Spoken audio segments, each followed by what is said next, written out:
কেউ বাড়িতে আছো? ভাই সকাল থেকে কিছু খাইনি, দুটো খেতে দাও না। কিছু খাবার নাই যা। এত বড় বাড়িতে খাবার না থাকা হয়, তুমি দিবা না তাই বলো। হ্যাঁ দেবো না তাই হলো, যা। এই বাড়ি খালি বড়, এটাতেই যাই, গেলে হয়তো কিছু খাবার পাবো। বাড়িতে কেউ আছো? কি হলো ভাই, কিছু খাবার থাকলে দাও, না হলে 5 টাকা দাও, কিছু খাবো। সকাল থেকে 10টা পুকুরকে 5 টাকা করে দেওয়া হলো, তোদের জ্বালায় বাড়ি ঘর ছেড়ে দিয়ে চলে যেতে হবে। যা ভিখারিয়া। বাড়িতে কেউ আছেন? বের হয়ে এসেন। শুনতে পাচ্ছেন? বের হয়ে আসুন।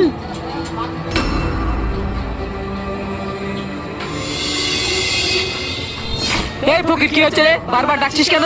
ভাই খাবার দাও, না হলে 5 টাকা দাও, প্রচুর খিদে লেগেছে। খিদে লেগেছে? আমি কি করবো? আমি কি খাবারের দোকান খুলে রেখেছি?